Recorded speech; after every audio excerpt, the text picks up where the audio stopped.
Bonjour tout le monde, bienvenue sur la Panjak TV. Welcome to everybody who are watching Panjak TV. Today I want to talk about politique. Je veux parler de politique aujourd'hui. C'est juste l'actualité pour moi. L'offre d'emploi que le président est en train d'octroyer à la jeunesse sénégalaise. C'est de ça qu'il s'agit aujourd'hui. Je veux juste partager mon opinion vis-à-vis de ces pièges, parce que moi je pense que c'est une piège. Liggéey bu président de la république nekk di séddale sénégalais yi maanaam jeunesse Sénégal xale yi Sénégal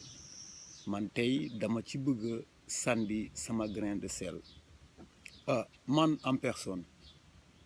man yaakaaruma le président de la république pour mu jox ma liggéey, man yaakaaruma leen, parce que man toujours man sama bopp laa njëkk a yaakaar sax balaa bopp may yaakaar ñoom ñu jox ma liggéey. Man je peux vivre sans moom mu jox ma liggéey. waaw te boo leen waree xool yenn sénégalais yi di ma seetaan,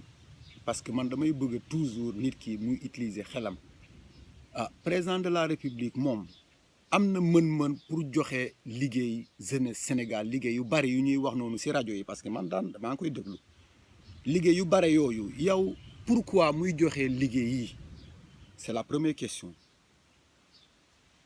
Lan moo tax muy joxe ces emplois à la jeunesse sénégalaise? Man c'est une question que je pose à tout le monde qui me suit. ku may xool rek question bi man laaj naa la ko, lan moo tax Macky Sall joxe liggéey bi jeunesse sénégalais yi? Deuxième question, lan moo tax mu xaar ba léegi muy door a joxe liggéey? Pourquoi le président a attendu jusqu'à ce que la jeunesse s'est rebellée pour mu mun leen jox liggéey? Man ñaari question yooyu moom bi ma toogee ma xalaat ba ma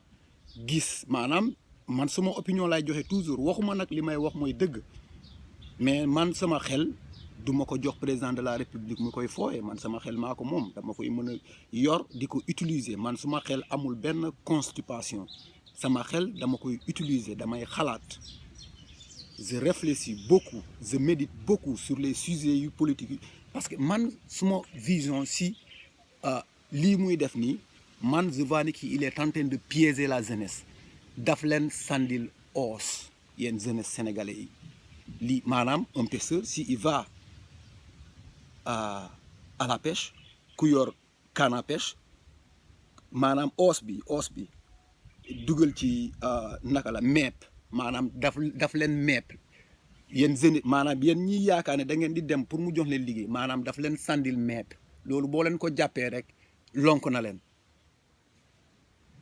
Il faut pas le suivre, parce que lii gëwuma ko, man en personne je crois pas à ça. yow yor nga président de la république, yow xaalis bu baree noonu bi ngay créer emploi yi mu ngi ci dëkk bi, yow nga toog ba jeunesse bi rebelle wu ba Sénégal bëgg a tàkk, après léegi nga naan non tu vas donner des emplois aux jeunes. yow mi daan rapatrier booy doon dem Espagne, booy lii moo taxoon ñuy dem, parce que dëkk bi metti na, tout le monde n'a pas la capacité de résister. tey man li ma mun a muñ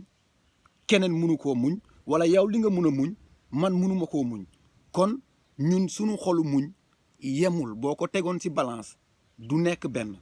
ñu mënut a muñ metti dëkk bi, ñoom ñooy daw dem wuti seen suba, parce que fii Sénégal jeunesse yi boo leen fi toogee seen suba du leer. Je suis pas en train de prôner ngeen dem, parce que man xam naa dem bi sax arrangé wul, parce que xeex bi fii la, ñun ñoo war a no toog ñu xeex. mais comme metti na munu leen muñ, man ku mun a dem leen.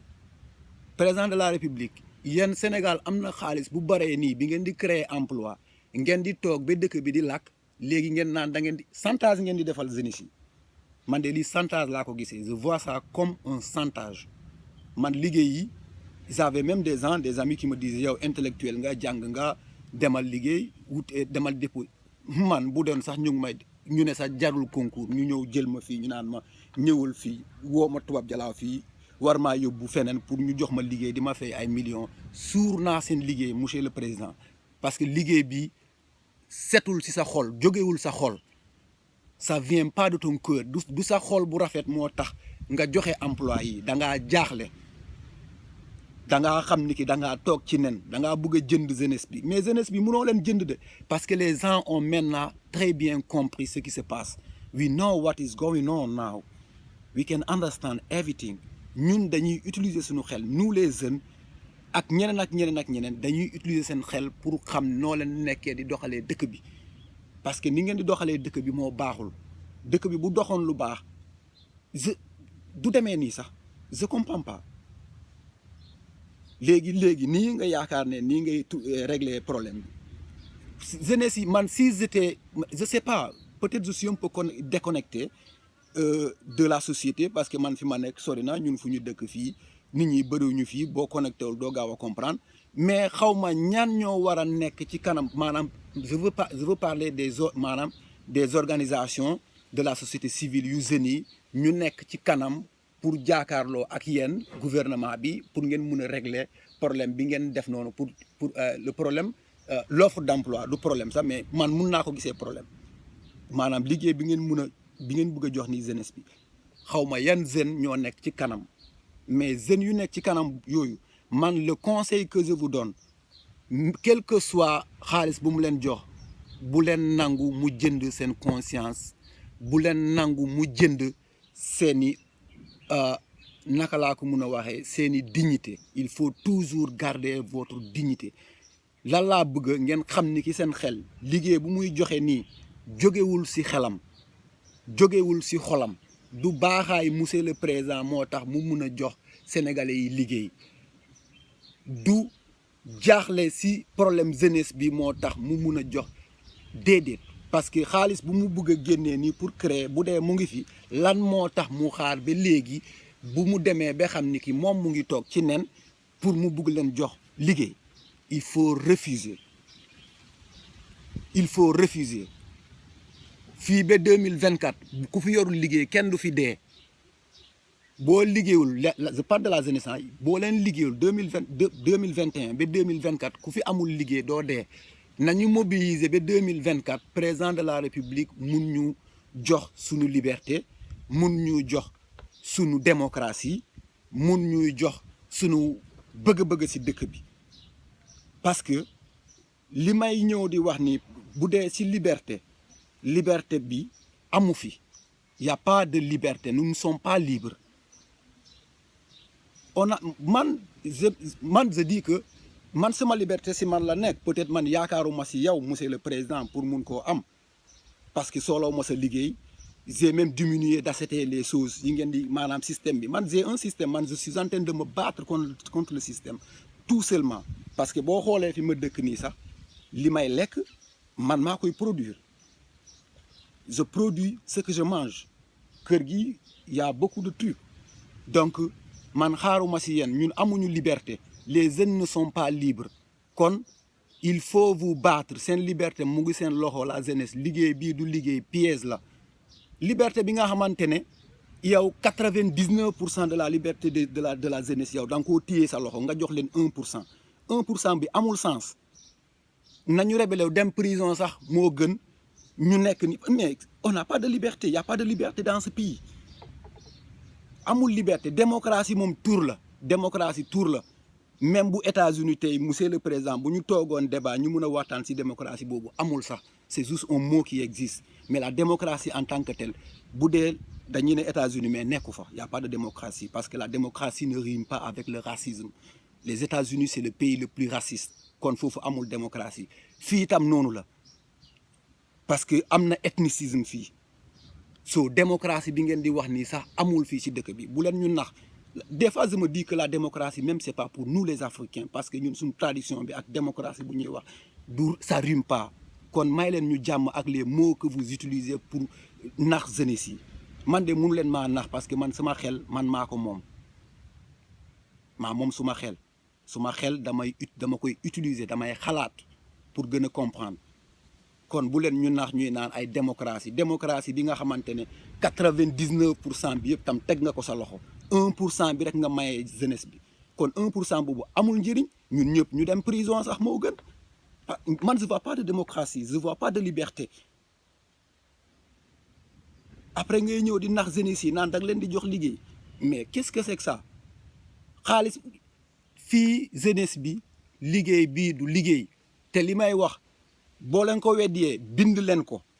bu créer emploi yi nga xamante ne jaaxle moo tax mu créer ko pour jox leen ko y aura pas de suivi j'en suis sûr et je suis persuadé que liggéey boobu bu commencé fii ba 2024 wala bu dee dina tricoter ba leneen am ci fii ba quelques années bu dee ay emploi yooyu yëpp dañuy daanu ça va tomber au chaos du dem parce que liggéey bu ñuy créer nii du lu ñu toog ñu xalaat liggéey boo ko bëggee créer un emploi boo ko bëggee créer pour la jeunesse danga koo war a togg ba mu ñor nga mun koo yekkal jeunesse bi togg ko ba mu ñor mooy tu dois prendre beaucoup d'années nga xalaat nan yan emploi nga war a créer ci domaine bu ne parce que jeunes yi bokkuñu domaine bu dee tam région Sénégal yi potentialité yi du benn potentialité Ziguinchor tey jeunes Ziguinchor yi boo leen buggee jàppale doo am na foo war a dem pour jàppale leen parce que ñoom bu dee am na ñu jàng école am nañu ay diplôme si yeneen secteur ñu jàngul école bëri nañ foofu bëgg nga leen jàppale da ngay xool yeneen potentialité yu Ziguinchor am ak jeunes yi potentialité yu ñuy am nga créer liggéey donc loolu da ngay toog ay at pour xalaat ko du dëmb manifestation yi dëkk bi bëgg a tàkk nga jaaxle léegi nga gis jeunes yi boo leen joxee meep da nga leen di jàpp nga mun a tëj seen jëmmiñ man de kenn du tëj suma jëmmiñ man damay wax te damay xalaat li ma gis dama koy wax man lii ma gis nii man dama gis ni ki lii danger la sax yow tu n'es pas là pour nga jàppale jeunes yi parce que lii du jàppale léegi yow lii les jeunes liggéey yi xoolal boo leen ko commencé ba seen waajur yi commencé leen yaakaar j'en suis persuadé ni ki dans 10 ans vous allez vous retrouver au chômage encore parce que amuñu capacité état bi fii gars yi manuñu nañu waxante dëgg état bi fii gouvernement Sénégal manuñu bu ñu buggoon sax manuñu yàlla dafa dogal sax ñoom mooy loolu yéen a ma gën a xam vous savez tout jarul may wax mais moom manuñu ana terre bi dafa yegg ñaata milliards ñoo fa suux ngeen ñëwaat encore ci aéroport bi tane na sax parce que Ablaye Wade moo fa nekkoon moom moo ko yeggali yow da ngaa ñëw rek tijji bunt bi port bi noonu lay demee ya à Sendou